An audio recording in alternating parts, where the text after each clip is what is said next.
All right. Hey, welcome back.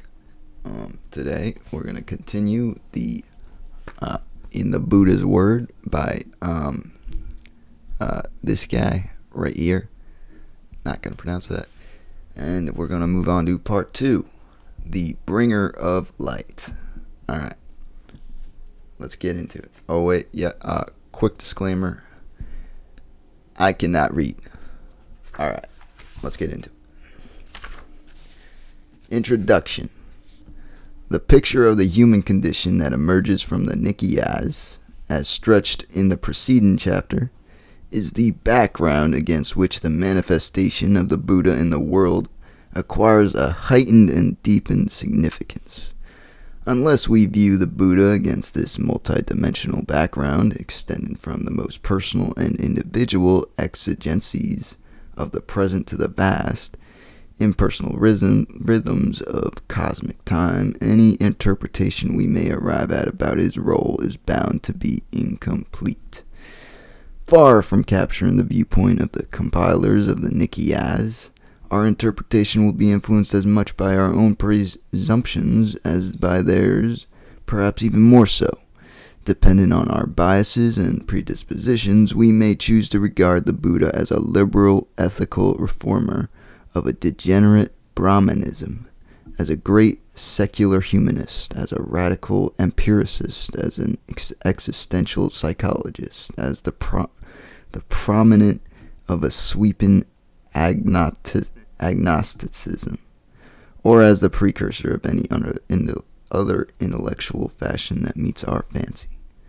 The Buddha who stares back at us from the text will be too much of a reflection of ourselves, too little an image of the enlightened one. Perhaps in interpreting a body of ancient religious literature, we can never fully avoid inserting ourselves and our own values into the subject we are interpreting. However, though we may never achieve perfect transparency, we can limit the impact of personal bias upon the process of interpretation by giving the words of the text due respect. When we pay this act of homage to the Nikayas, when we take seriously their own account of the background to the Buddha's manifestation in the world, we will see that they ascribe to his mission nothing short of a cosmic scope. Against the background of a universe with no conceivable bounds in time, a universe within which living beings enveloped in the darkness of ignorance wander along bound to the suffering of old age, sickness, and death, the Buddha arrives at the torchbearer of humankind, bringing the light of wisdom in the words of text. Oh my God. Part 2, Chapter 1. His arising in the world is the manifestation of great vision, of great light, of great radiance. Right, hold on. Having discovered for himself the perfect peace of liberation, he kindles for us the light of knowledge which reveals both the truths that we must see for ourselves and the path of practice that culminates in the liberating vision. According to Buddhist tradition, the Buddha Gautama is not merely one unique individual who puts in an unprecedented appearance on the stage of human history and then bows out forever. He is rather the fulfillment of a primordial archetype, the most recent member of cosmic destiny of Buddhas, constituted by numberless perfectly enlightened ones of the past and sustained by perfectly enlightened ones continuing indefinitely onward into the future. Early Buddhism, even in the archaic root texts of the Nikayas, already recognize a plurality of Buddhas who all conform to certain fixed patterns of behavior, the broad outlines of which are described in the opening sections of the Mahapadana Sutta, Nikaya 14, not represented in the present anthology. The word Tathagata, with which the text used as an epithet for a Buddha, points to this fulfillment of primordial archetype. The word means both the one who has come, thus, Tatha Agata, that is, who has come into our midst in the same way that the Buddhas of the past have come, and the one who has gone thus, Tathagata, that is, who has gone to the ultimate peace, Nibbana, in the same way that the Buddhas of the past have gone. Though the Nikayas stipulate that in any given world system, at any given time, only one perfectly enlightened Buddha can arise, the arising of Buddhas is intrinsic to the cosmic process. Like a meteor against the blackness of the night sky, from time to time a Buddha will appear against the backdrop of a boundless space and time, lighten up the spiritual firmament of the world, shedding the brilliance of his wisdom upon those capable of seeing the truths that he illuminates.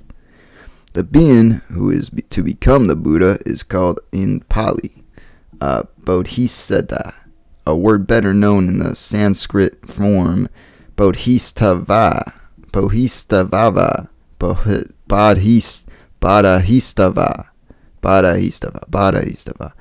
According to common Buddhist tradition, a Bodhisattva is one who undertakes a long course of spiritual development consciously motivated by the aspiration to attain future Buddhahood.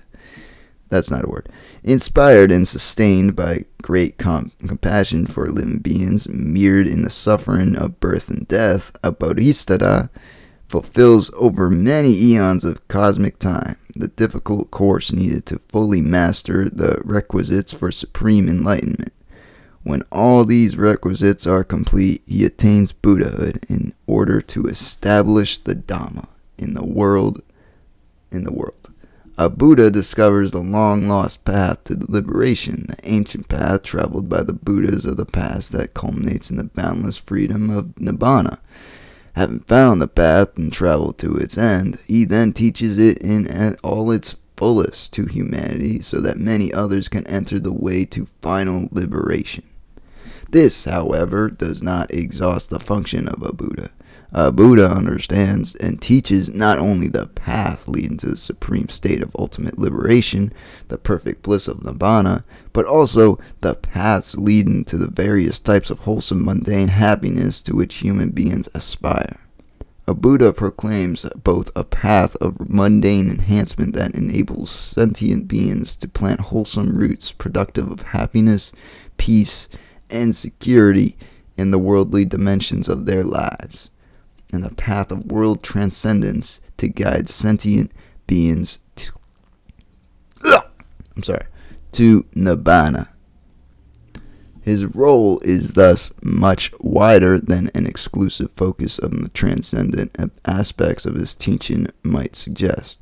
He is not merely a mentor of aesthetics and contemplatives, not merely a teacher of meditation techniques and philosophical insights, but a guide to the Dhamma in its full range and depth. One who reveals, proclaims, and establishes all the principles integral to correct understanding and wholesome conduct, whether mundane or transcendental. Part 2, Chapter 1 highlights the wide range and altruistic dimension of a Buddha's career when it praises the Buddha as the one person who arises in the world for the welfare of the multitude, for the happiness of the multitude, out of compassion for the world, for the good, welfare, and happiness of devas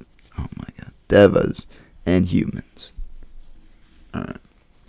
The Nikayas offer two perspectives on the Buddha as a person, and to do justice to the text, it is important to hold these two perspectives in balance without letting one cancel out the other. A correct view of the Buddha can only arise from the merging of these two perspectives, just as the correct view of an object can arise only when the perspectives presented by our two eyes are merged in the brain into a single image. One perspective, the one highlighted most often in modernist presentations of Buddhism, shows the Buddha as a human being who, like other human beings, had to struggle with the common frailties of human nature to arrive at the state of the enlightened one. After his enlightenment, At the age of 35, he walked among us for 45 years as a wise and compassionate human teacher, sharing his realization with others and ensuring that his teachings would remain in the world long after his death. This is the side of the Buddha's nature that figures most prominently in the Nikayas, since it corresponds closely with contemporary agnostic attitudes towards the ideals of religious faith. It has an immediate appeal to those nurtured by modern modes of thought. The other aspect of the Buddha's person is likely to seem strange to us, but it looms large in Buddhist tradition and serves as the bedrock for popular Buddhist devotion. Though secondary in the Nikayas, it occasionally surfaces so conspicuously that it cannot be ignored, despite the efforts of the Buddhist modernists to downplay its significance or rationalize its intrusions. From this perspective, the Buddha is seen as one who already made preparations for his supreme attainment over countless past lives and was destined from birth to fulfill the mission of a world teacher. Part 2, Chapter 2, is an example of how the Buddha is viewed from this perspective. Here it is said the future Buddha descends fully conscious from the Tusita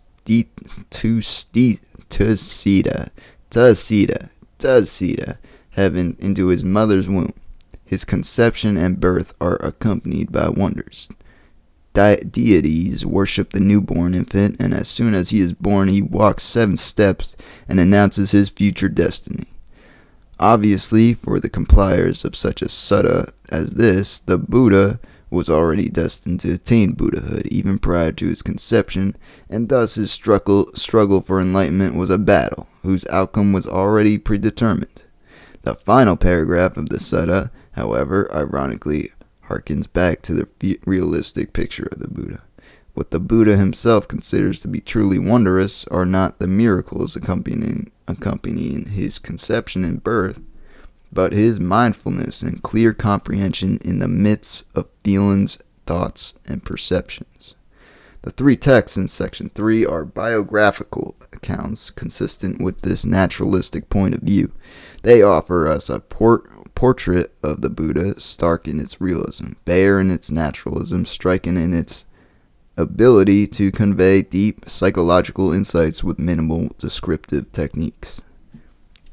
In Part 2, Chapter 3, Sutta 1, we read about his renunciation, his training under 2 famous meditation teachers, his disillusionment with their teachings, his solitary struggle, and his triumphant realization of the deathless. Part 2, Chapter 3, Sutta 2, fills in the gaps of the above narrative with a detailed account of the Bodhisattva's practice of self-mortification, strangely missing from the previous discourse. This text also gives us the classic description of the enlightenment experience as involving the attainment of the 4 jhanas, I'm going with jhanas, states of deep meditation, followed by the 3 vijjas of higher types of knowledge: the knowledge of recollection of past lives, the knowledge of the passing away and rebirth of beings, and the knowledge of the destruction of the taints. Say what? While this text may convey the impression that the last knowledge broke up upon the Buddha's mind as a sudden and spontaneous institution, Part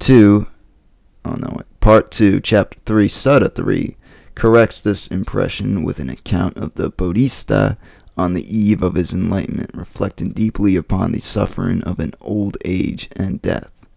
He then methodically traces this suffering back to its conditions by a process that involves at each step careful attention, or yoniso makasikara, leading to a breakthrough of wisdom, or panaya abhisamaya. This process of investigation culminates in the discovery of dependent origination, which thereby becomes the philosophical cornerstone of his teaching. It is important to emphasize that, as presented here and elsewhere in the Nikayas, Dependent or origination does not signify a joyous celebration of the interconnectedness of all things, but a precise articulation of the conditional pattern in a dependence upon suffering which arises and ceases. In the same text, the Buddha declares that he discovered the path to enlightenment only when he found a way to bring dependent origination to an end. It was thus the realization of cessation of dependent origination, and not merely the discovery of its origination aspect, that precipitated the Buddha's enlightenment. The simile of the ancient city, introduced later in the discourse, illustrates the point that the Buddha's enlightenment was not a unique event, but the rediscovery of the same ancient path that he had been followed by the Buddhas of the past. Part 2, Chapter 4, resumes the narrative of Chapter 2, Part 2, Chapter 3, Sutta 1, which I had divided, not me, the author, which I had divided by splicing in the two alternative versions of the Bodhisattva's quest for the path to enlightenment. We now rejoin the Buddha immediately after his enlightenment as he ponders the weighty question whether to attempt to share his realization with the world. Just at this point, in the midst of the text that has so far appeared so convincingly naturalistic, a deity named Brahma Sahapati, descends from the heavens to plead with the Buddha to wander forth and teach the Dhamma for the benefit of those with little dust in their eyes. Should this scene be interpreted literally or as a symbolic enactment of an internal drama taking place in the Buddha's mind, it is hard to give a definitive answer to this question. Perhaps the scene could be understood as occurring at both levels at once. In any event, Brahma's appearance at this point marks a shift from the realism that colors the earlier part of the Sutta back toward the mythical symbolic mode.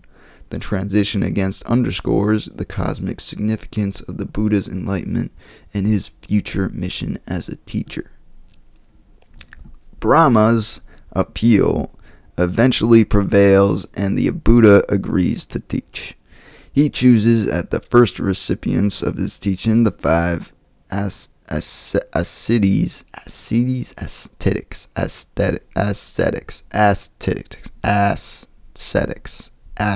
ascetics, who had attended on him during these years of ascetic practices. The narrative culminates in a brief statement that the Buddha instructed them in such a way that they all attained the deathless nibbana for themselves. However, it gives no indication of the specific teaching that the Buddha imparted to them when he first met them after his enlightenment. That teaching is the first discourse itself, known as the setting in motion of the wheel of the Dhamma. This sutta is included here as Part 2, Chapter 5. When the sutta opens, the Buddha announces the five ascetics that he discovered the middle way, which he identifies with the Noble and Eightfold Path.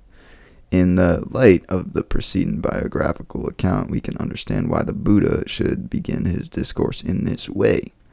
The five ascetics had initially refused to acknowledge the Buddha's claim to enlightenment and spurned him as one who had betrayed the higher calling to revert to a life of luxury. Thus, he first had to assure them that far from reverting to a life of self-indulgence, he had discovered a new approach to the timeless quest for enlightenment. This new approach, he told them, remains faithful to the renunciation of sensual pleasures, yet eschews tormenting the body as a pointless and unproductive. He then explained to them the true path to liberation, the Noble Eightfold Path, which avoids the two extremes and thereby gives rise to the light of wisdom and culminates in the destruction of all bondage, nibbana. Once he has cleared up their misunderstanding, the Buddha proclaims the truths they had realized on the night of his enlightenment. These are the Four Noble Truths. Not only does he enunciate each truth and briefly define its meaning, but he describes each truth from the three perspectives. These constitute the three turnings of the wheel of the Dhamma referred to later in this discourse. With respect to each truth, the first turning is the wisdom that illuminates the particular nature of that noble truth. The second turning is the understanding that each noble truth imposes a particular task to be accomplished. Thus, the first noble truth, the truth of suffering, is to be fully understood. The second truth, the truth of suffering, truth of suffering's origin or craving, is to be abandoned. The third truth, the truth of the sensation of suffering, is to be realized. And the fourth truth, the truth of the path, is to be developed. The third turning is the understanding that the four functions regarding the four noble truths have been completed. The truth of suffering has been fully understood, craving has been abandoned, the sensation of suffering has been realized, and the path has been fully developed. It was only when he understood the four noble truths in these 3 turns and 12 modes, he says that he could claim that he had attained unsurpassed perfect enlightenment. Oh my God, this is the Dhammacakkappavattana. The Dhammacakkappavattana Sutta illustrates once again the blending of the 2 stylistic modes I referred to earlier. The discourse proceeds almost entirely in the realistic naturalistic mode until we approach the end. When the Buddha completes his sermon, the cosmic significance of the event is illuminated by a passage showing how the deities in each successive celestial realm applaud the discourse and shout the good news up to the deities in the next higher realm. At the same time, the entire world system quakes and shakes, and a great light surpassing the radiance of the gods appears in the world. Then, at the very end, we return from this glorious scene back to the prosaic human realm, to behold the Buddha briefly congratulating the ascetic Khandana for gaining the dust-free, stainless vision of the Dhamma. In one split second, the lamp of the doctrine has passed from the master to disciple, to begin its journey throughout India and across the world. All right. Part 2, the Bringer of Light. Chapter 1. Yeah. Chapter 1. One person. Monks. There is one person who arises in the world for the welfare of the multitude, for the happiness of the multitude, out of compassion for the world, for the good welfare and happiness of, I'm just going to say devas and humans. Who is that one person? It is the Tathagata, the Arahant, the perfectly enlightened one. This is that one person. Monks, there is one person arising in the world who is unique, without a peer, without counterpart, incomparable, unequaled, matchless, unrivaled, the best of humans. Who is that one person? It is the Tathagata, the Arahant, the perfectly enlightened one. This is that one person. Monks, the manifestation of one person is the manifestation of great vision, of great radiance, that it is the manifestation of the 6 things unsurpassed, the realization of the 4 analytical knowledges, the penetration of the various elements of the diversity of elements. It is the realization of the fruit of knowledge and liberation, the realization of the fruits of stream entry, once returning, non-returning, and arahantship. Who is that one person? It is the Tathagata, the Arahant, the perfectly enlightened one. This is that one person. That was Sutta 1. This is Sutta 2, the Buddha's conception and birth. Thus I have heard. On one occasion, the Blessed One was living at Savatthi in Jeddah's grove, Anathapindika's park. Now a number of monks were sitting in the assembly hall where they had met together on returning from their alms road after their meal, when the discussion arose amongst them. It is wonderful, friends, it is marvelous how mighty and powerful is the Tathagata, for he is able to know about the Buddhas of the past, who attained the final Nibbana, cut the tangle of proliferation, broke the cycle, ended the round, and surmounted all suffering. That for those blessed ones their birth was thus, their names were thus, their clans were thus, their moral discipline was thus, their qualities of concentration were thus, their wisdom was thus, their meditative dwellings were thus, their liberation was thus. When this was said, the Venerable Ananda told the monks, "Friends, Tathagatas are wonderful and have wonderful qualities. Tathagatas are marvelous and have marvelous qualities." However, their discussion was interrupted, for the Blessed One arose from meditation when it was evening, went to the assembly hall, and sat down on a seat made ready. Then he addressed the monks thus: "Monks, for what discussion are you sitting together here for? And what was your discussion that was interrupted?" "Here, venerable sir, we were sitting in the assembly hall, where we had met together on return from our alms round after our meal, when this discussion arose amongst us. It is wonderful, friends, it is marvelous their liberation was thus." When this was said, venerable sir, the Venerable Ananda said to us, "Friends, Tathagatas are wonderful and have wonderful qualities. Tathagatas are marvelous and have marvelous qualities. This was our discussion, venerable sir, that was interrupted when the Blessed One arrived." Then the Blessed One addressed the Venerable Ananda, that being so, Ananda explained more fully the Tathagata's wonderful and marvelous qualities. "I heard and learned this, venerable sir, from the Blessed One's own lips.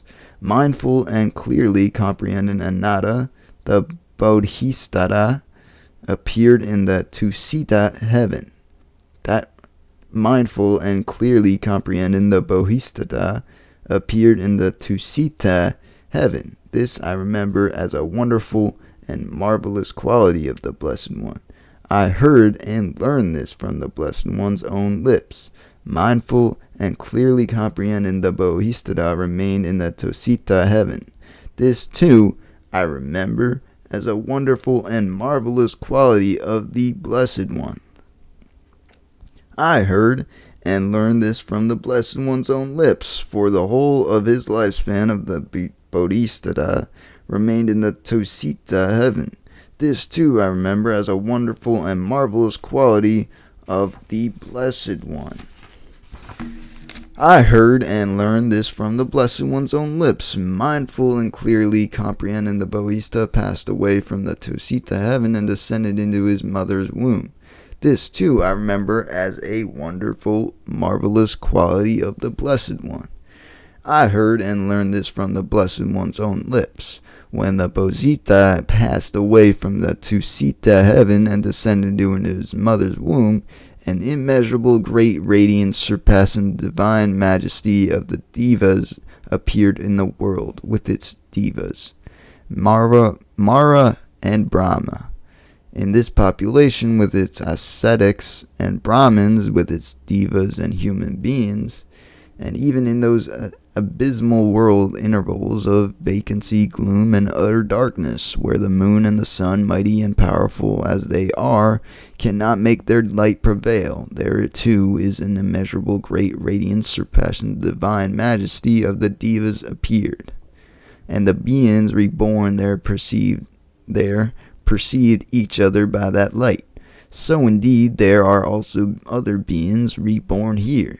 And this 10,000-fold world system shook, quaked, and trembled, and again an immeasurable great radiance surpassing the divine majesty of the Devas appeared in the world. This too I remember as a wonderful and marvelous quality of the Blessed One. I heard and learned this from the Blessed One's own lips.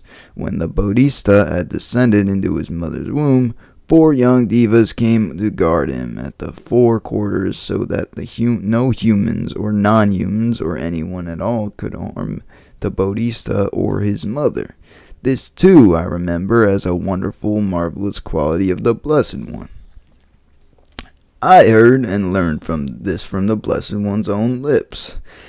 When the Bodhisattva had descended into his mother's womb, she became intrinsically virtuous, refraining from killing living beings, from taking what is not given, from sexual misconduct, from false speech, and from wines, liquors, and intoxicants, that basis of negligence. This, too, I remember as a wonderful and marvelous quality of the Blessed One. I heard and learned this from the Blessed One's own lips. Other women give birth after carrying the child in the womb for 9 or 10 months, but not so the Bodhisattva's mother. The Bodhisattva's mother gave birth to him after carrying him in her womb for exactly 10 months. This too I remember as a wonderful, marvelous quality of the Blessed One. I heard and learned this from the Blessed One's own lips. Other women give birth seated or lying down, but not so the Bodhisattva's mother. The Bodhisattva's mother gave birth to him standing up. This too I remember as a wonderful, marvelous quality of the Blessed One, Jesus. I heard and learned this from the Blessed One's own lips. When the Bodhisattva came forth from his mother's womb, first devas received him, then human beings. This too I remember as a wonderful, marvelous quality of the Blessed One. I heard and learned this from the Blessed One's own lips. When the Bodhisattvas came forth from his mother's womb, he did not touch the earth. The 4 young devas received him and set him before his mother, saying, "Rejoice, O Queen, a son of great power has been born to you." This too I remember as a wonderful and marvelous quality of the Blessed One. I heard and learned this from the Blessed One's own lips. When the Bodhisattva came forth from his mother's womb, he came forth unsullied, unsmeared by water, humors, blood, or any kind of impurity, clean and unsullied. Suppose there were a gem placed on fine cloth, then the gem would not smear the cloth, or the cloth the gem. Why is that? Because the purity of both. So too when the Bodhisattva came forth. He came forth clean and unsullied. This too I remember as a wonderful and marvelous quality of the Blessed One. I heard and learned this from the Blessed One's own lips. When the Bodhisattva came forth from his mother's womb, 2 jets of water appeared to pour from the sky, one cool and one warm, for bathing the Bodhisattva and his mother. This too I remember as a wonderful, marvelous quality of the Blessed One. I heard and learned this from the Blessed One's own lips. As soon as the Bodhisattva was born, he stood firmly with his feet on the ground. Then he took 7 steps facing north, and with a white parcel held over him, he surveyed each quarter and uttered the words of the leader of the herd. I am the highest in the world. I am the best in the world. I am the foremost in the world. This is my last birth. Now there is no renewed existence for me. This, too, I remember as a wonderful and marvelous quality of the Blessed One. I heard and learned this from the Blessed One's own lips. When the Bodhisattva came forth from his mother's womb, an immeasurable great radiance surpassing the divine majesty of the devas appeared in the world with its devas Mara and Brahma, in this population with its ascetics, and Brahmins with its devas and human beings. And even in those abysmal world intervals of vacancy, gloom, and utter darkness, where the moon and the sun, mighty and powerful as they are, cannot make their light prevail, there too an immeasurable great radiance surpassing the divine majesty of the devas appeared in the world, and the beings reborn there perceived each other by the light. So indeed there are also beings reborn here, and this 10,000-fold world system shook, quaked, and trembled, and there too an immeasurable great radiance surpassing the divine majesty of the devas appeared in the world. that when the Bodhisattva came forth from his mother's womb, an immeasurable great radiance surpassing the divine majesty of the Devas appeared in the world. This too I remember as a wonderful and marvelous quality of the Blessed One. That being so, Ananda remembered this too as a wonderful and marvelous quality of the Tathagata. Here, Ananda, for the Tathagata, feelings are known as they arise, as they present, as they disappear. Perceptions are known as they arise, as they present, as they disappear. Thoughts are known as they arise, as they present, as they disappear. Remember this too, Ananda, as a wonderful and marvelous quality of the Tathagata. Venerable Sir, since for the Blessed One's feelings are known as they arise, as they present, as they disappear, perception are known as they arise, as they present and disappear, thoughts are known as they arise, as they present, as they disappear. This too I remember as a wonderful, marvelous quality of the Blessed One. This is what the Venerable Ananda said. The teacher approved. The monks were satisfied and delighted in the Venerable Ananda's words. Alright. Chapter 3, The Quest for Enlightenment. Seeking the supreme, Sutta 1, seeking the supreme state of sublime peace. Monks, there are two kinds of search, the noble search and the ignoble search. And what is the ignoble search? Here someone, being himself subject to birth, seeks what is also subject to birth. Being himself subject to aging, he seeks what is also subject to aging. Being himself subject to sickness, he seeks also what is subject to sickness.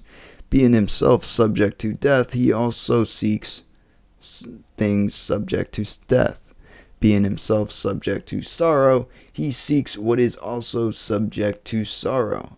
Being himself subject to defilement, he seeks what is also subject to defilement. And what may be said to be subject to birth, aging, sickness, and death, to sorrow and defilement? Wife and children, men and women, slaves, goats and sheep, fowl and pigs, elephants, cattle, horses and mares, gold and silver.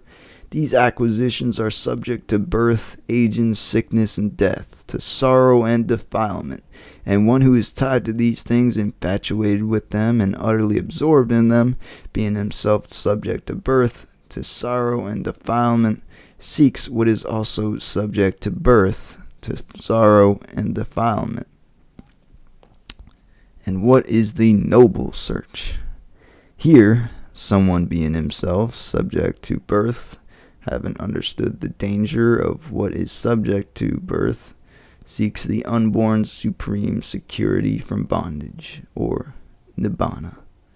Being himself subject to aging, having understood the danger in what is subject to aging, he seeks the unaging supreme security from bondage, or nibbana.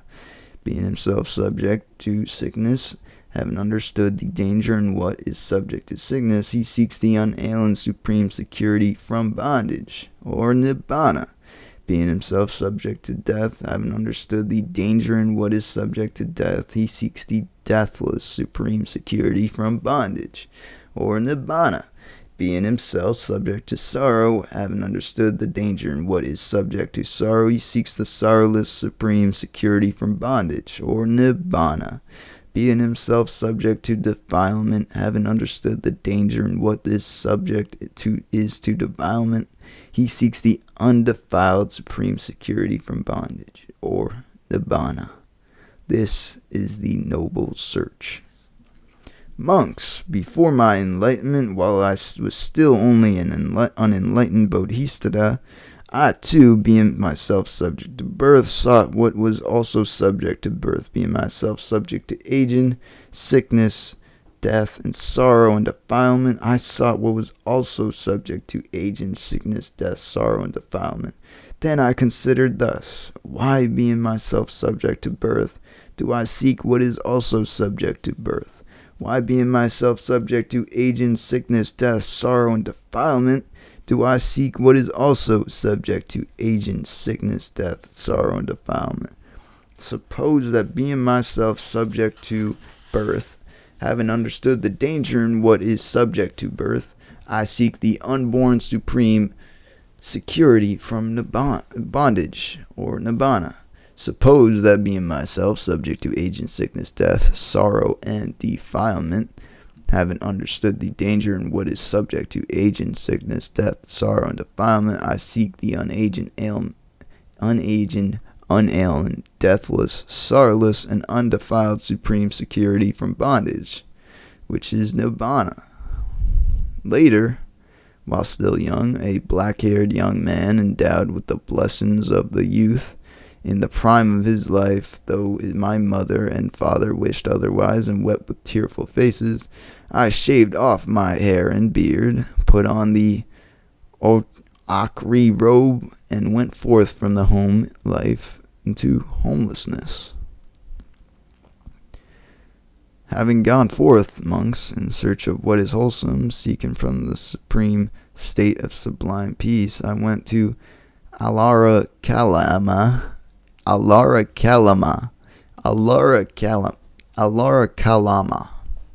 and said to him, Friend Kalama, I want to lead the spiritual life in this Dhamma and discipline. Alara Kalama replied, The Venerable One may stay here. This Dhamma is such that a wise man can soon enter upon and dwell in it, realizing for himself through direct knowledge his own teacher's doctrine. I soon quickly learned that Dhamma. As far as mere lip reciting and rehearsal of his teaching went, I could speak with knowledge and assurance, and I claimed I know and see, and there were others who did likewise. I considered it is not through mere faith alone that Alara Kalama declares by realizing it for myself with direct knowledge. I enter upon and dwell in this Dhamma. Certainly Alara Kalama dwells knowing and seeing this Dhamma. Then I went to Alara Kalama and asked him, Friend Kalama, in what way do you declare that by realizing it for yourself with direct knowledge, you enter and dwell in this Dhamma?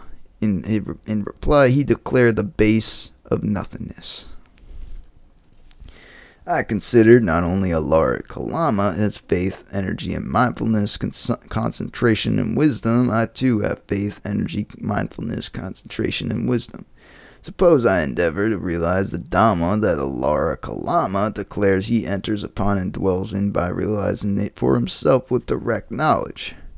I soon quickly entered upon and dwelled in that Dhamma by realizing it for myself with direct knowledge, that when I went to Alara Kalama and asked him, Friend Kalama, is it in this way that you declare you enter upon and dwell in this Dhamma by realizing it for yourself with direct knowledge? That is the way, friend. It is in this way, friend, that I also enter upon and dwell in this Dhamma by realizing it for myself with direct knowledge. It is a gain for us, friend. It is a great gain for us that we have such a venerable one for our fellow monk. So the Dhamma that I declare I enter upon and dwell in by realizing it for myself with direct knowledge is the Dhamma that you enter upon and dwell in by realizing it for yourself with direct knowledge. And the Dhamma that you enter upon and dwell in by realizing it for yourself with direct knowledge is the Dhamma that I declare and I enter upon and dwell in by realizing it for myself with direct knowledge. So you, the Dhamma, and that I know the Dhamma that you know. As I am, so you are, as you are, so I am. Come, friend, let us now lead this community together. What? Thus, Alara Kalama, my teacher, placed me, his pupil, on an equal footing with himself, and awarded me the highest honor. But it occurred to me, this Dhamma does not lead to disenchantment, to dispassion, to sensation, to peace, to direct knowledge, to enlightenment, to nibbana, but only to rebirth in the base of nothingness.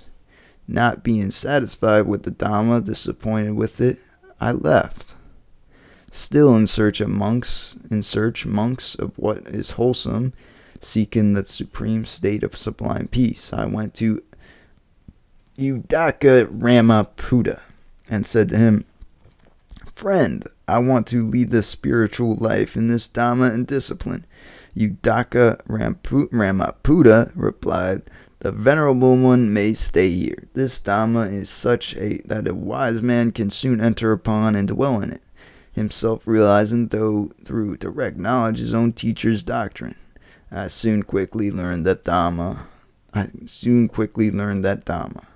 As far as mere lip reciting and rehearsal of his teaching went, I could speak with knowledge and assurance, and I claimed, 'I know and see,' and there were others who did likewise. I considered it was not through mere faith alone that Rama declared, 'By realizing it for myself with direct knowledge, I enter upon and dwell in this Dhamma.' Certainly Rama dwelled knowing and seeing this Dhamma. Then I went to Udaka Ramaputa and asked him, 'Friend, in what way did Rama declare that by realizing it for himself with direct knowledge, he entered upon and dwelled in this Dhamma?' In reply, Udaka Ramaputa declared the base of neither perception nor non-perception. I considered not only Rama had faith, energy, mindfulness, concentration, and wisdom, I too have faith, energy, mindfulness, concentration, and wisdom.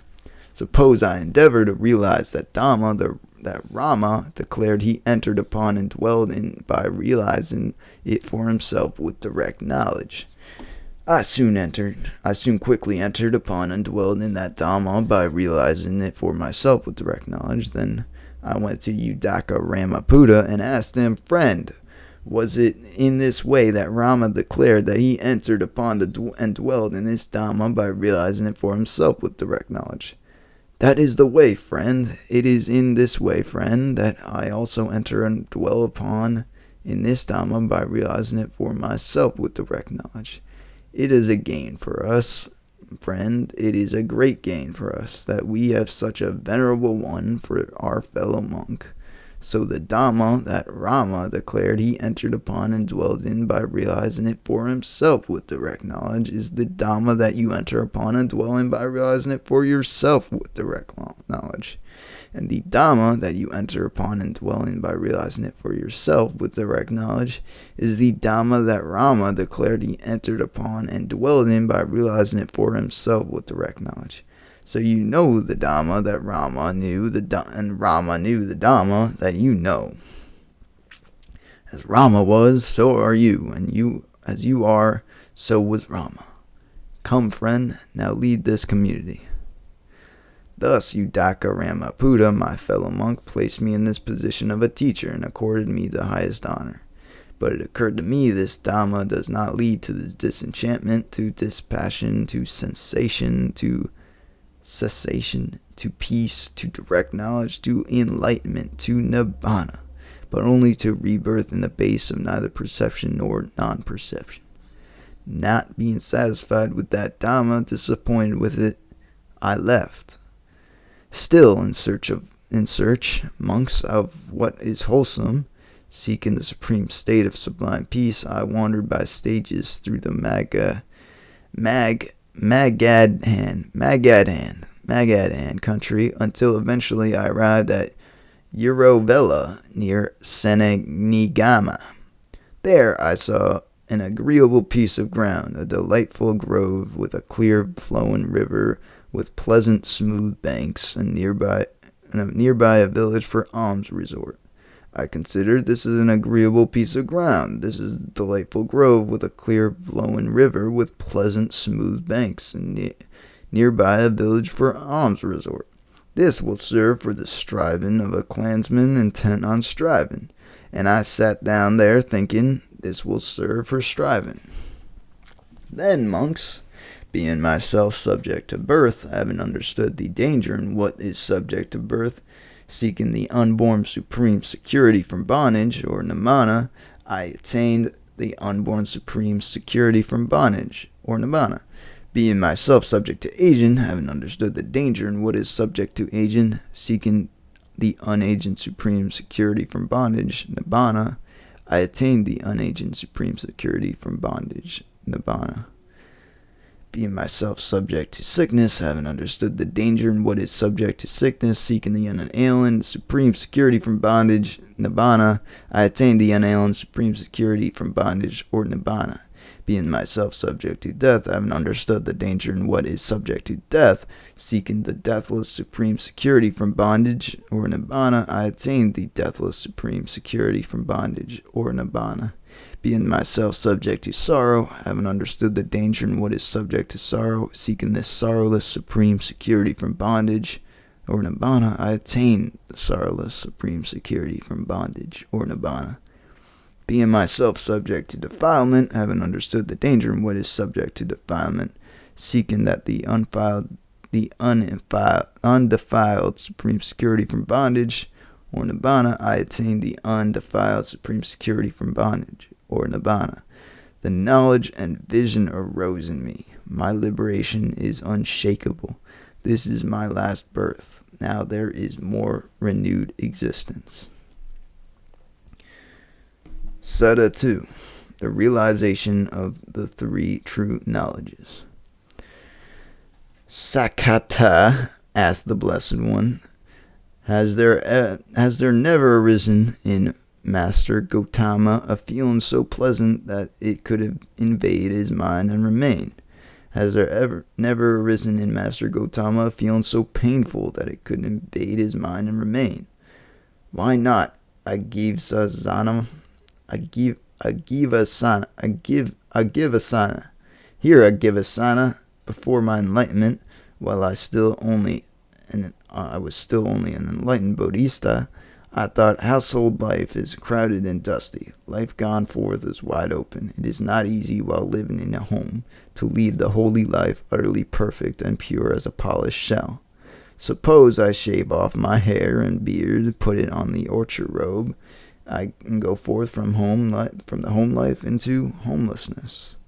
Later, while still young, a black-haired young man endowed with the blessings of the youth in the prime of his life.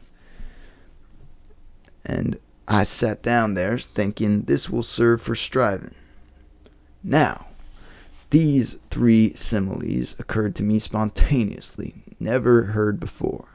Suppose there were a wet, sappy piece of wood lying in the water, and a man came with an upper fire stick thinking, I shall light a fire, I shall produce heat. What do you think, Agivasana? Could the man light a fire and produce heat by taking the upper fire stick and rubbing it against a wet, sappy piece of wood lying in the water? No, Master Gotama, why not? Because it is a wet, sappy piece of old wood, and it is lying in the water. Eventually the man would reap only weariness and disappointment. So too, Agivasana, as to those ascetics and Brahmins who still do not live bodily withdrawn from sensual pleasures, and whose sensual desire, affection, infatuation, thirst, and fever for sensual pleasures has not been fully abandoned and suppressed internally, even if those good ascetics and Brahmins feel painful, racking, piercing feelings due to exertion. They are incapable of knowledge and vision and supreme enlightenment. And even if those good ascetics and Brahmins do not feel painful, racking, piercing feelings due to exertion, they are incapable of knowledge and vision and supreme enlightenment. This was the first simile that occurred to me spontaneously, never heard before, by the way. Again, Agivasana, a second simile occurred to me spontaneously, never heard before.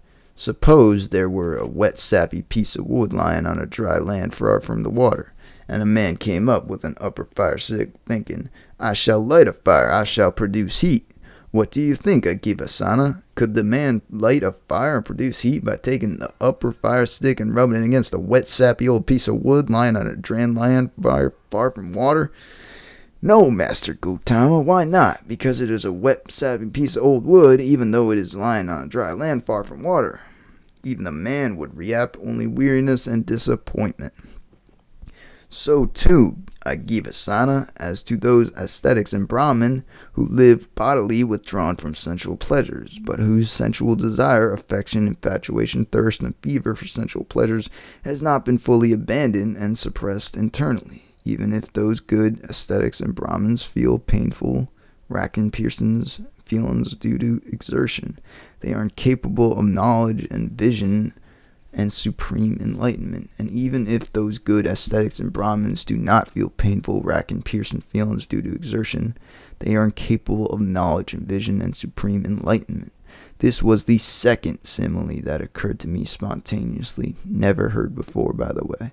Again, Agivasana, a third simile occurred to me spontaneously, never heard before, by the way. Suppose there were a dry sapless piece of wood lying on dry land far from water, and a man came with an upper fire stick thinking, I shall light a fire, I shall produce heat. What do you think, Agivasana? Could this man light a fire and produce heat by rubbing it against a dry sapless piece of wood lying on dry land far from water? Yes, Master Gotama. Why so? Because it is a dry sapless piece of wood and is lying on dry land far from water. So too, Agivasana, as to those ascetics and Brahmins who live bodily withdrawn from sensual pleasures and whose sensual desire, affection, infatuation, thirst, and fever for sensual pleasures has been fully abandoned and suppressed internally, even if those good ascetics and Brahmins feel painful, rack and piercing feelings due to exertion, they are capable of knowledge and vision and supreme enlightenment.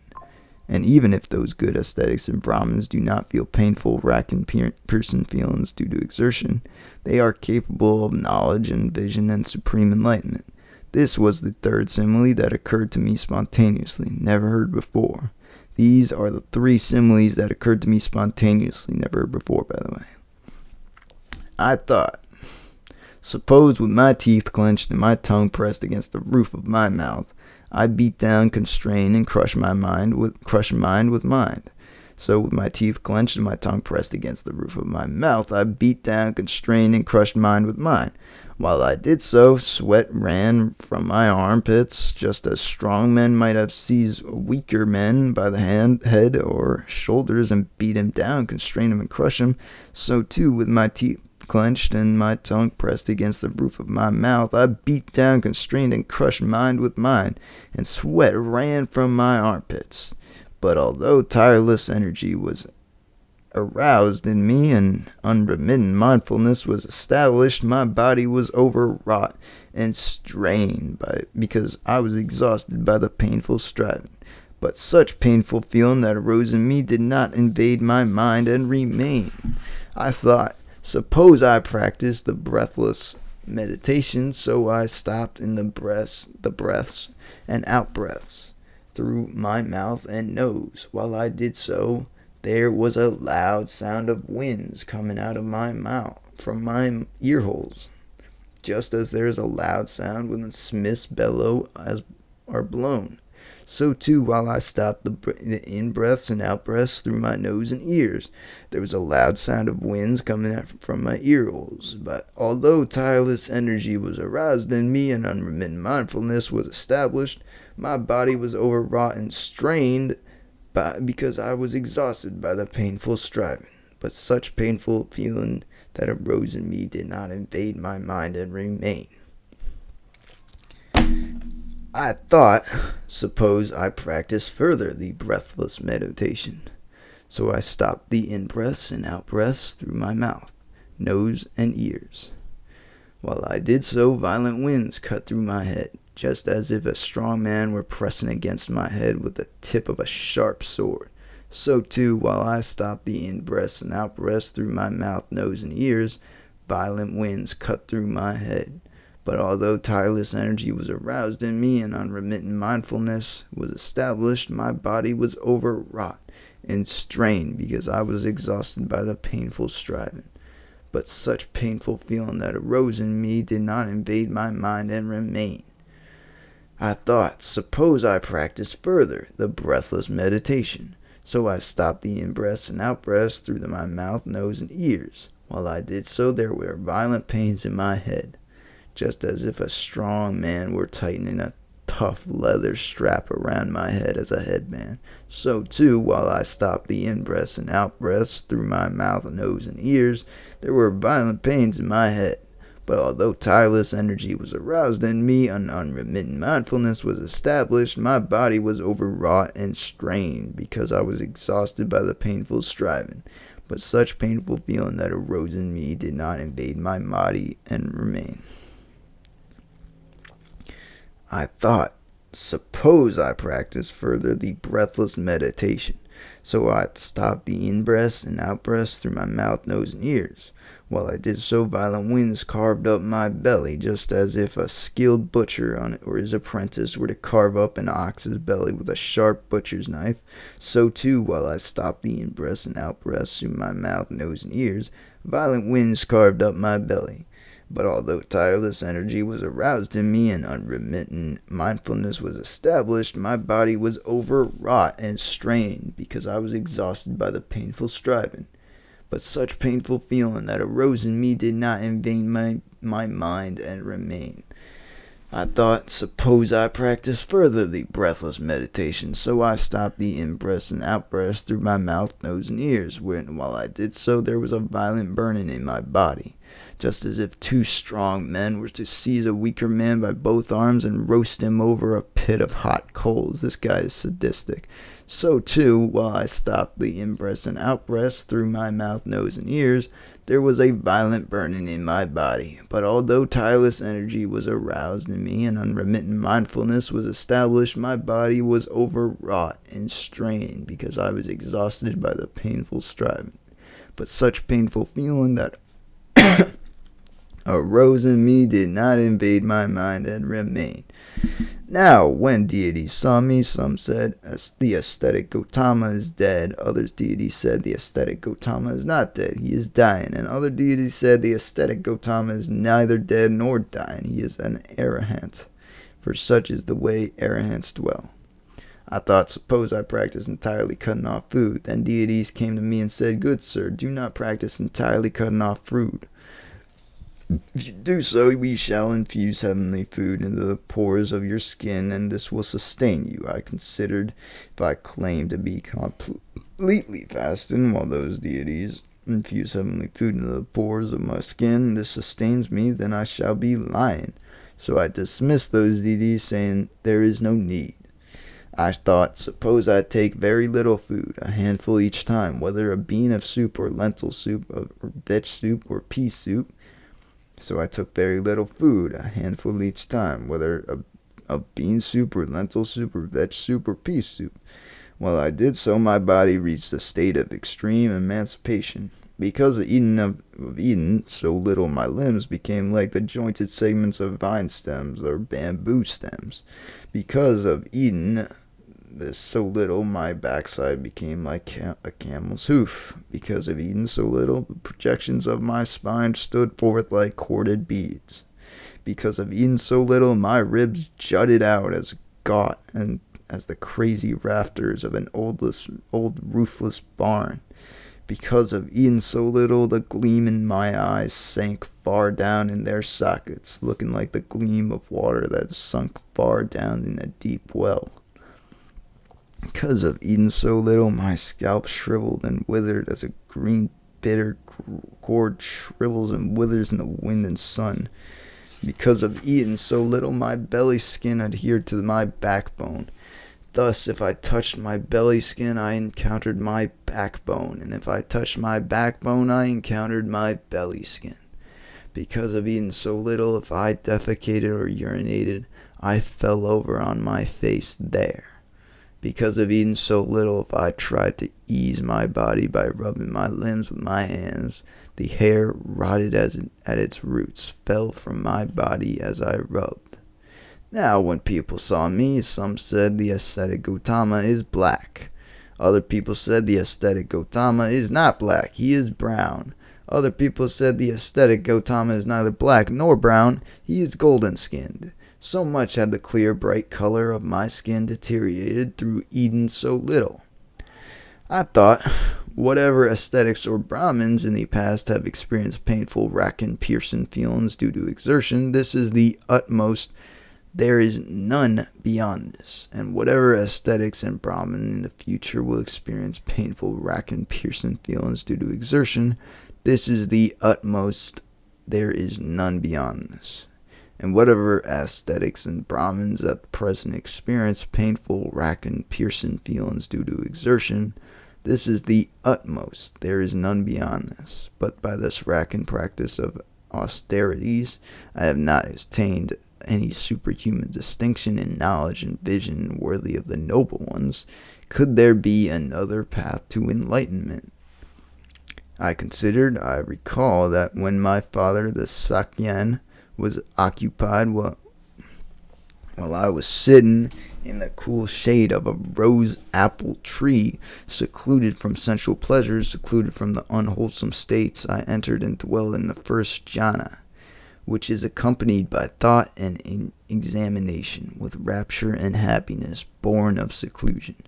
Could this be the path to enlightenment? Then, following on that memory, came the realization, this is indeed the path to enlightenment. I thought, why am I afraid of that happiness that has nothing to do with sensual pleasures and unwholesome states? I thought, I am not afraid of that happiness that has nothing to do with sensual pleasures and unwholesome states.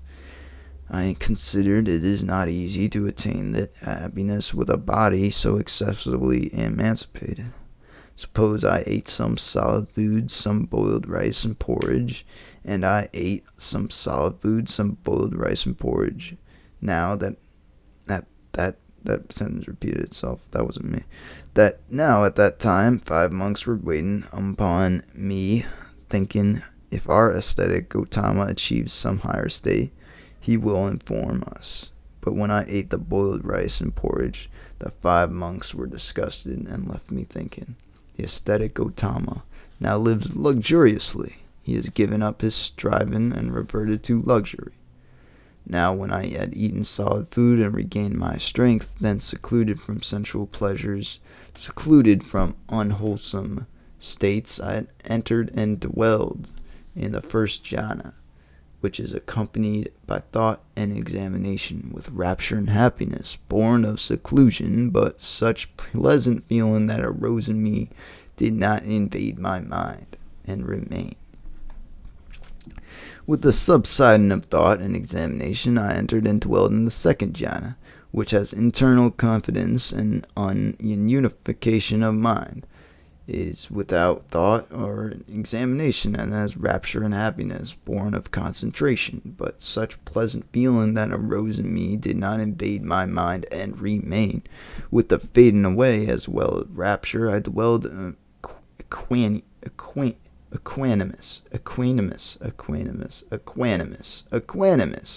and mindful and clearly comprehended, I experienced happiness with the body. I entered and dwelled in the third jhana, of which the noble ones declare, he is equanimous, mindful, equanimous. No, I'll just leave it. He is equanimous, mindful, one who dwells happily. But such pleasant feeling that arose in me did not invade my mind and remain.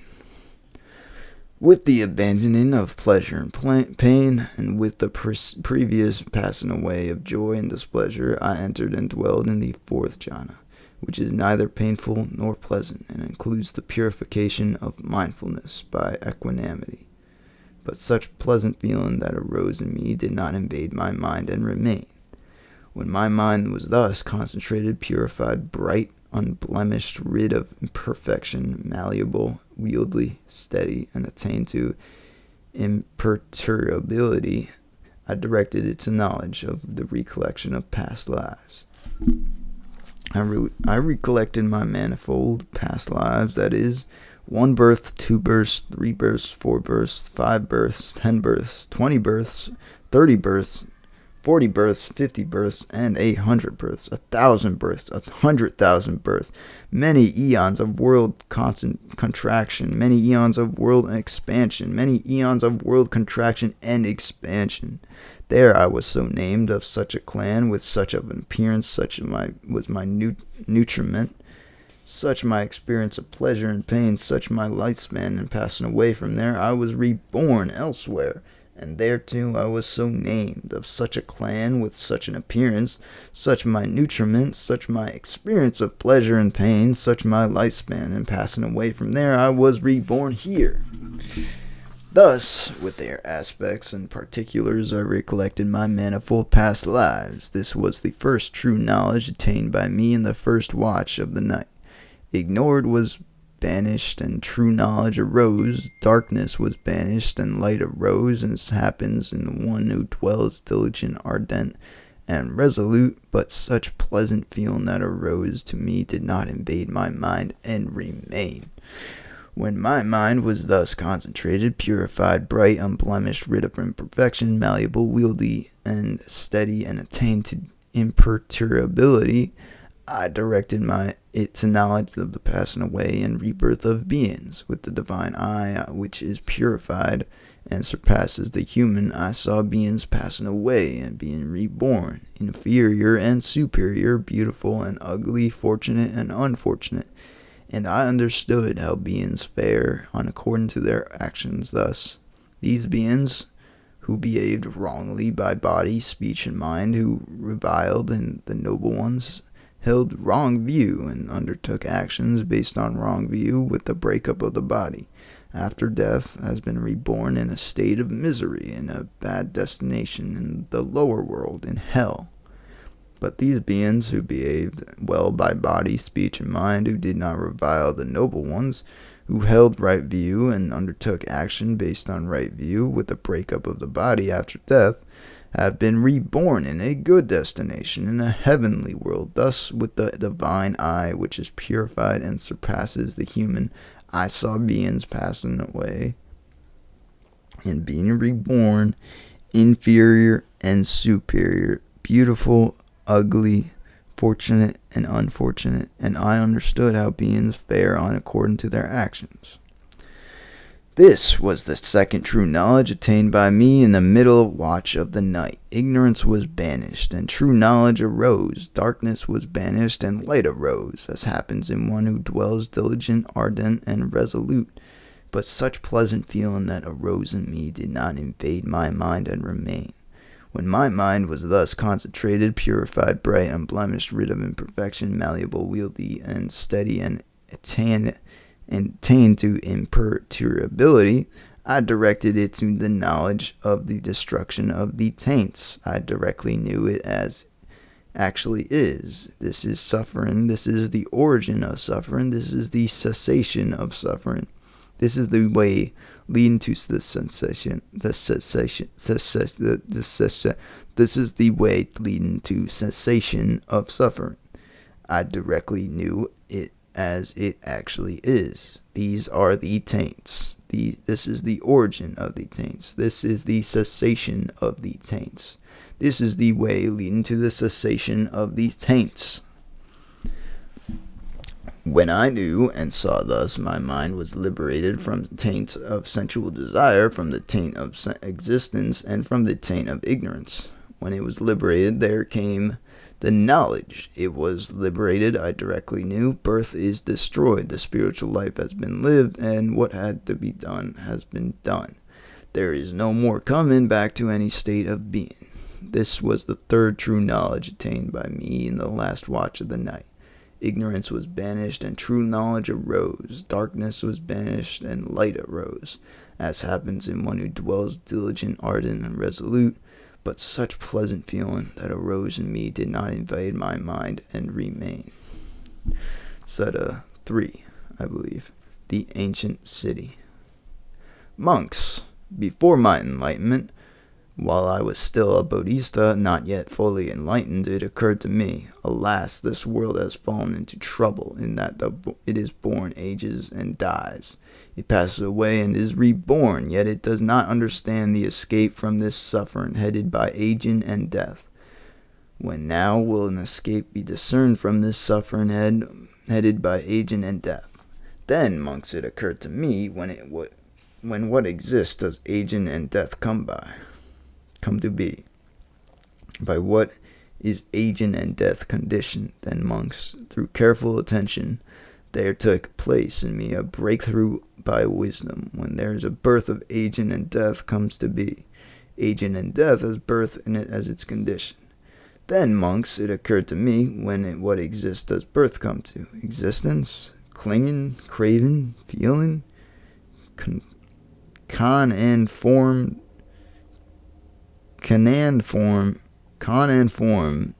conditioned.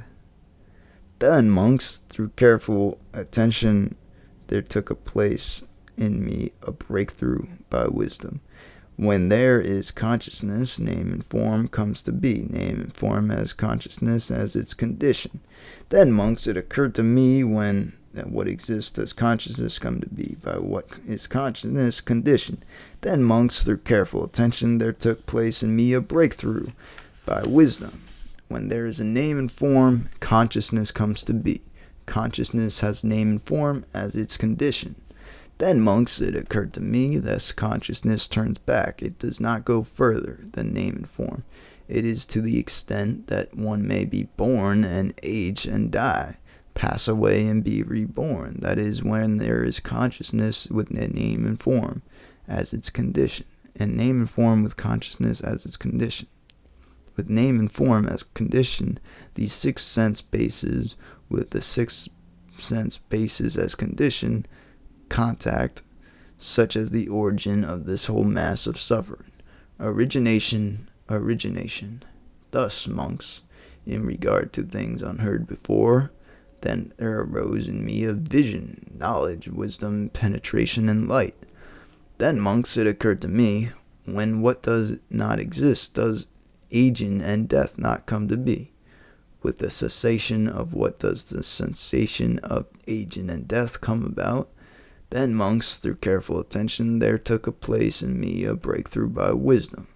When there is no birth, aging and death does not come to be. With the sensation of birth comes the sensation of aging and death. It occurred to me, when what does not exist does birth not come to be. Existence, clinging, craving, feeling, contact, the 6 sense of bases, name and form.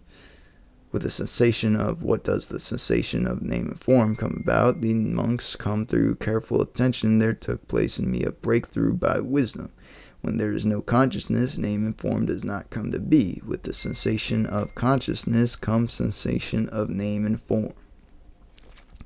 It occurred to me, when what does not exist does consciousness not come to be. With the sensation of what does the cessation of consciousness come about. Then, monks, through careful attention, there took place in me a breakthrough by wisdom. When there is no name and form, consciousness does not come to be. With the sensation of name and form comes sensation of consciousness. Then, monks, it has occurred to me, I have discovered this path to enlightenment, that is, with the cessation of name and form comes the cessation of consciousness. With the cessation of consciousness comes cessation of name and form. Sensation of name and form, sensation of the 6 sense bases. With the cessation of the 6 sense bases, sensation of contact. Such is the sensation of this whole mass of suffering. Cessation. I don't even know if I'm pronouncing that correctly. Thus, monks, in regard to things unheard before, there arose in me a vision, knowledge, wisdom, penetration, and light. Suppose, monks, a man wandering through a forest would see an ancient path, an ancient road traveled upon by people in the past. He would follow it and would see an ancient city, an ancient capital that had been inhabited by people in the past, with parks, groves, ponds, and ramparts, a delightful place. Then the man would inform the king or a royal minister, "Sire, know that while wandering through the forest I saw an ancient path, an ancient road traveled upon by people in the past. I followed it and saw an ancient city, an ancient capital that had been inhabited by people in the past, with parks, groves, ponds, and ramparts, a delightful place. Renovate that city, sire." Then the king or royal minister would renovate the city, and some time later that city would become successful and prosperous, well populated, filled with people, attained to growth and expansion. So too, monks, I saw the ancient path, the ancient road traveled by the perfectly enlightened ones of the past. And what is that ancient path, that ancient road? It is just this noble eightfold path that is right view, right intention, right speech, right action, right livelihood, right effort, right mindfulness, right concentration. I followed that path, and by doing so, I've directly known aging and death, its origin, its sensation, and the way leading to its sensation. I've directly known birth, existence, clinging, craving, feeling, contact, these six sense bases, name and form, consciousness, volitional formations, their origin, their sensation, and the way leading to their sensation. Having directly known them, I have explained them to the monks, the nuns, and the male lay followers, the female lay followers. The spiritual life, monks, has become successful and prosperous, extended, popular, widespread, well proclaimed among devas and humans. Sutta 4. The decision to teach. I considered this Dhamma that I have attained is profound, hard to see and hard to understand, peaceful, sublime, and unattainable by mere reasoning, subtle to be experienced by the wise. But this population delights in attachment, takes delight in attachment, rejoices in attachment. It is hard for such a population to see this truth, namely specific, conditionally dependent origination. And it is hard to see this truth, namely the stilling of all formations, the relinquishing of all acquisitions, the destruction of craving, dispassion, cessation, nibbana. If I were to teach the Dhamma, others would not understand me, and that would be wearying and troublesome for me. Thereupon there come to me spontaneously these stanzas, never heard before, by the way. Enough with teaching the Dhamma, that even I found hard to reach, for it will never be perceived by those who live in lust and hate. Those who died in lust, wrapped in darkness, will never discern this abstruse Dhamma, which goes against the worldly stream, subtle, deep, and difficult to see. Considering thus, my mind inclined to inaction rather than to teaching the Dhamma. Then, monks, the Brahma Sahapati knew with his mind the thought in my mind, and he considered, the world will be lost, the world will perish, since the mind of the Tathagata and the Archant, the perfectly enlightened one, inclines to inaction rather than to teaching the Dhamma. Then, just as quickly as a strong man might extend his flexed arm or flex his extended arm, the Brahma Sahapati vanished in the Brahma world and appeared before me. He arranged his upper robe on one shoulder and, extending his hands in venerable salutation toward me, said, Venerable Sir, let the Blessed One teach the Dhamma. Let the Sublime One teach the Dhamma. There are beings with little dust in their eyes who are perishing through not hearing the Dhamma. There will be those who will understand the Dhamma. The Brahma Sahapati spoke, and thus he said further. In Magadha,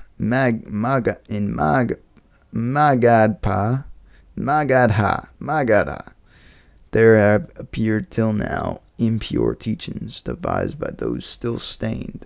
Open the doors of the deathless. Let them hear the Dhamma that the stainless ones have found.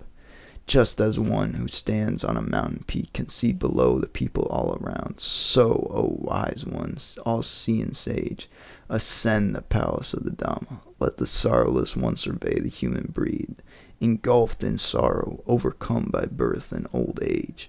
Arise, victorious hero, caravan leader, deathless one, and wander in the world. Let the Blessed One teach the Dhamma.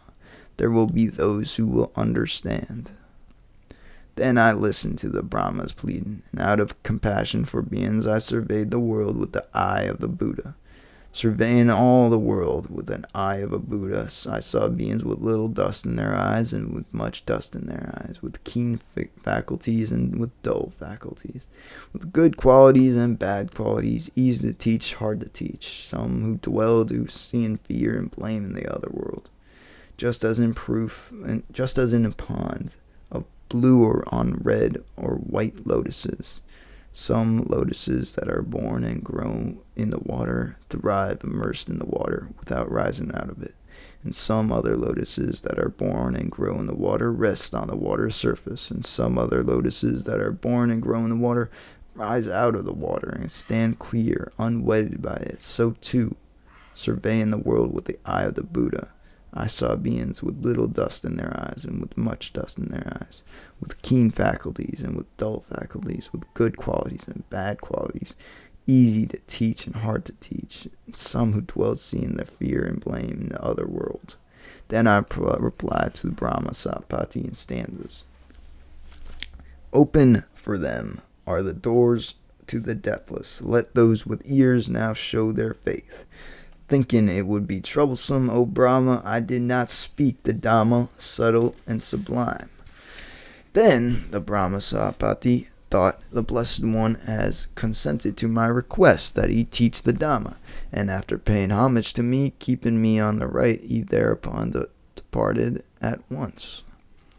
I considered thus, to whom should I first teach the Dhamma? Who will understand this Dhamma quickly? It then occurred to me, Alara Kalama is wise, intelligent, and discerning. He has long had little dust in his eyes. Suppose I taught the Dhamma first to Alara Kalama.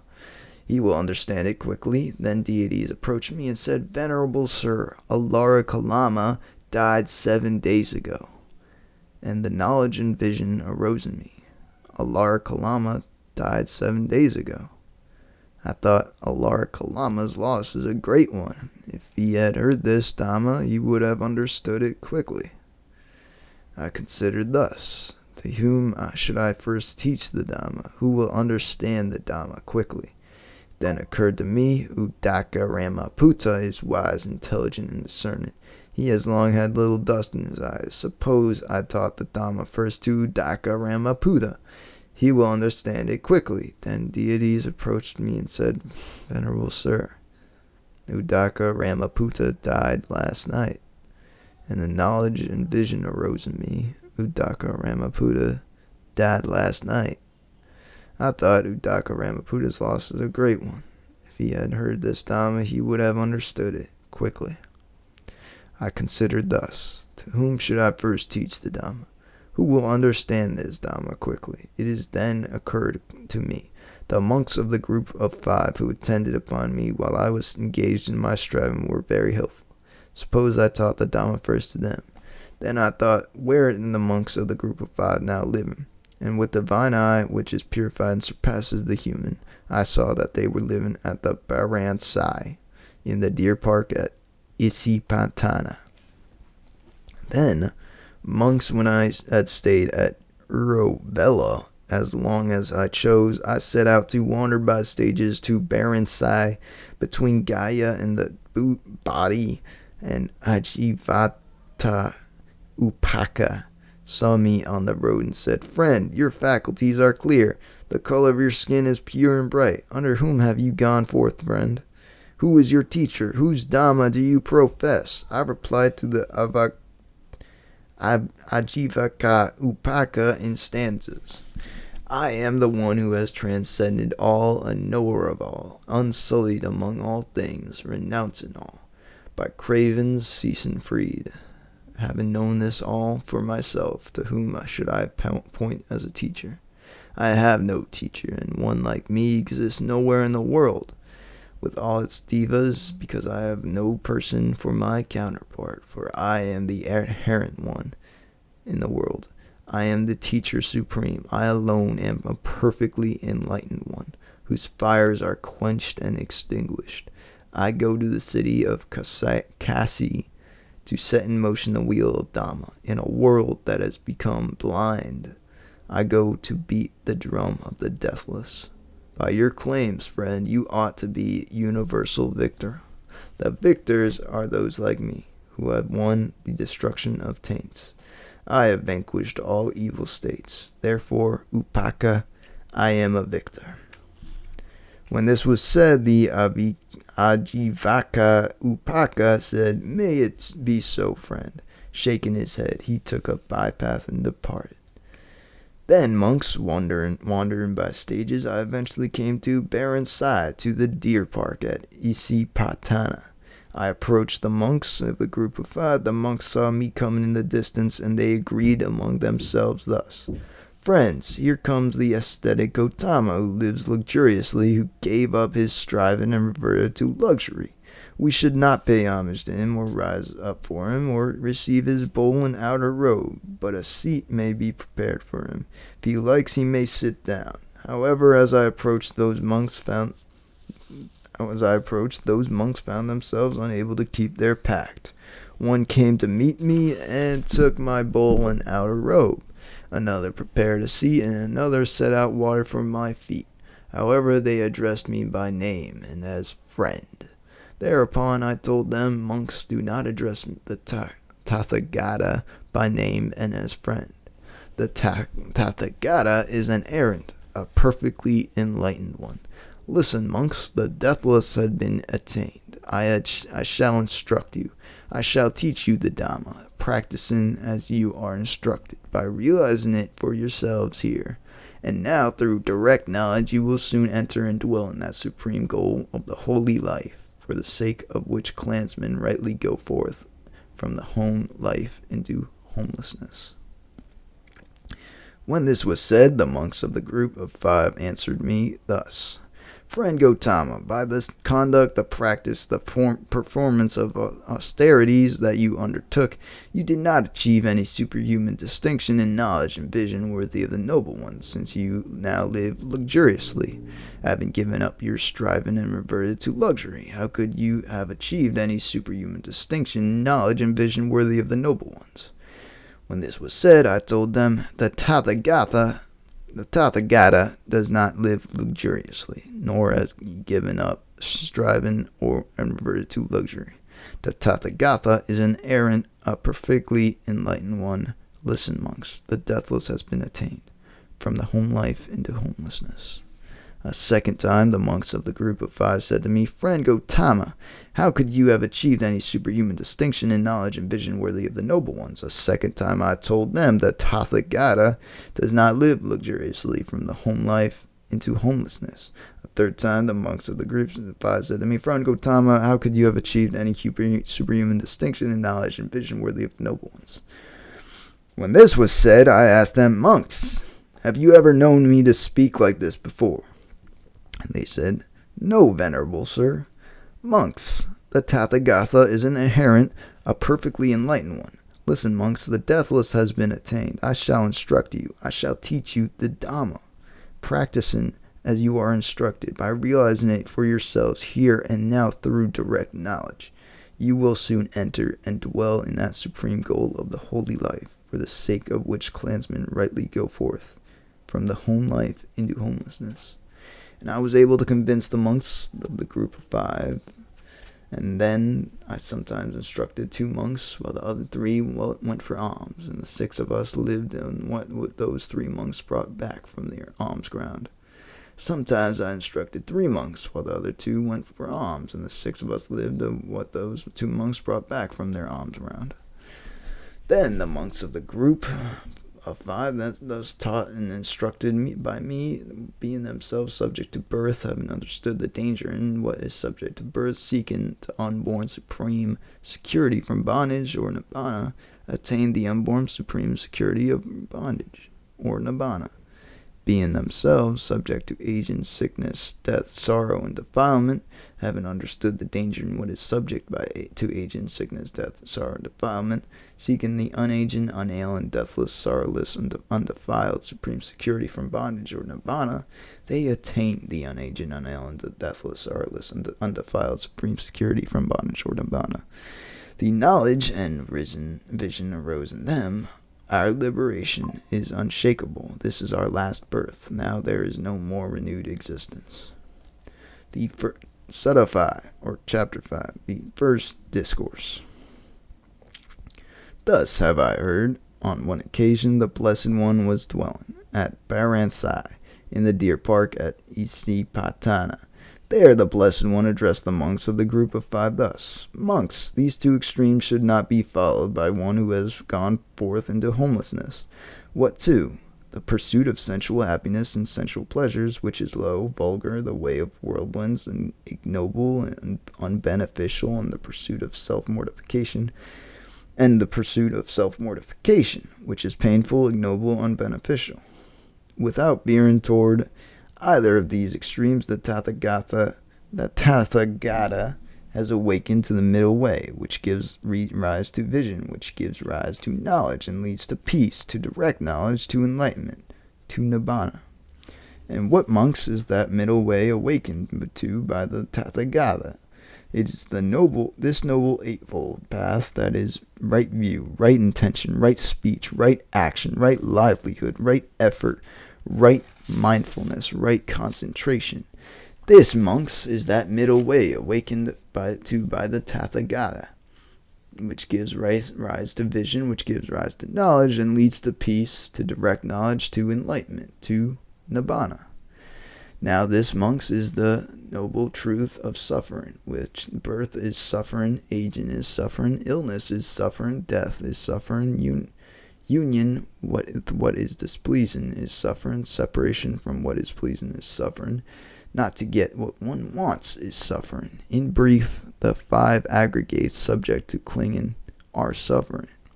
Now, this, monks, is the noble truth of the origin of suffering. It is this craving that leads to renewed existence, accompanied by delight and lust. Seeking delight here and there, that is, a craving for sensual pleasures, craving for existence, or craving for extermination. Now, this, monks, is the noble truth of the sensation of suffering. It is the remainderless, fading away, and sensation of that same craving, the giving up and relinquishing of it, freedom from it, non-attachment. Now this, monks, is the noble truth of the way leading to cessation of suffering. It is the noble eightfold path, that is, right view, right concentration.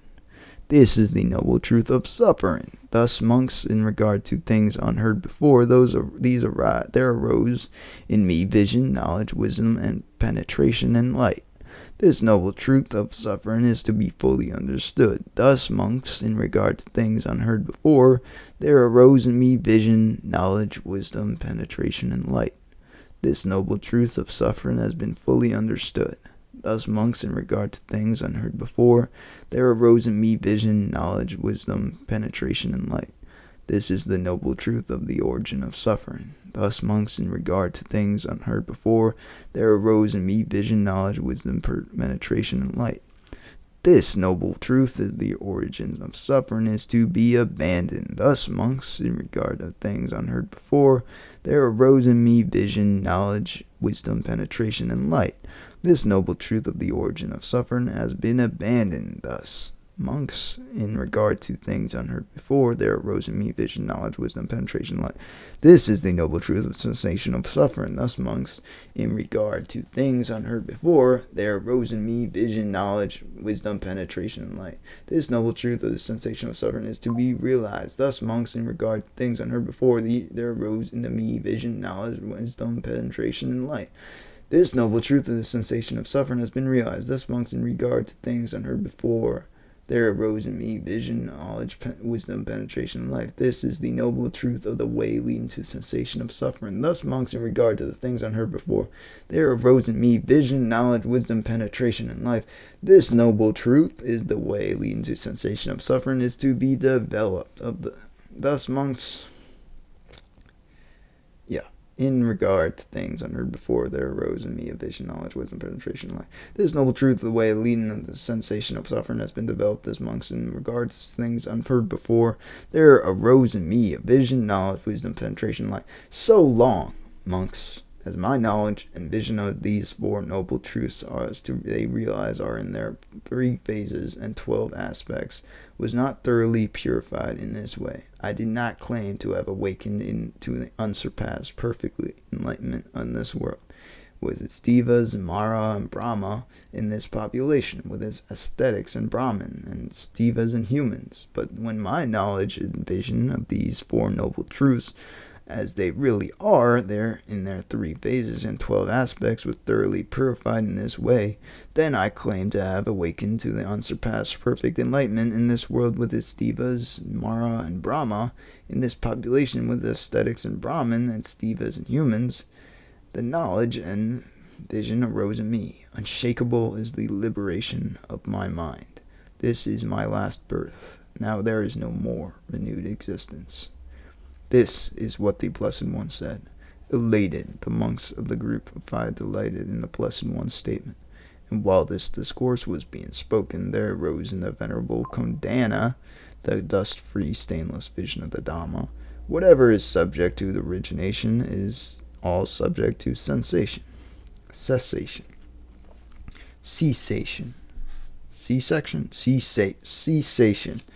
And when the wheel of the Dhamma had been set in motion by the Blessed One, the earth-dwelling devas raised a cry at Varanasi in the deer park at Isipatana. This unsurpassed wheel of the Dhamma has been set in motion by the Blessed One, which cannot be stopped at any ascetic or Brahmin or Deva or Mara or Brahma or by anyone in the world. Having heard the cry of the earth-dwelling devas, the devas in the realm of the 4 great kings raised a cry. At Varanasi, this unsurpassed wheel of the Dhamma has been set in motion by the Blessed One, which cannot be stopped by anyone in the world. Having heard the cry of the devas of the realm of the 4 great kings, the Tavatisa devas, the Yama devas, the Tusita devas, the devas who delight in creating, the devas who wield power over their others' creations, the devas of Brahma's company, and raised a cry. At Varanasi, the deer park at Isipatana, this unsurpassed wheel of the Dhamma has been set in motion by the Blessed One, which cannot be stopped by any ascetic or Brahmin or Deva or Mara or Brahma or by anyone in the world.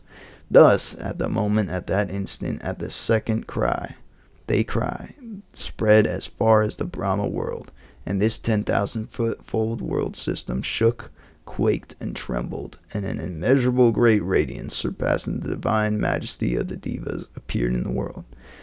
Then the Blessed One uttered this inspired utterance. Kondana has indeed understood. Kondana has indeed understood. In this way, the Venerable Kondana acquired the name Anna Kondana. Kondana who has understood. And that's part 2 of In the Buddha's Word. They love speaking in puzzles and repetitions here. It is clear. But you get through it and you move on, just like the Buddha says. But that's about it for today.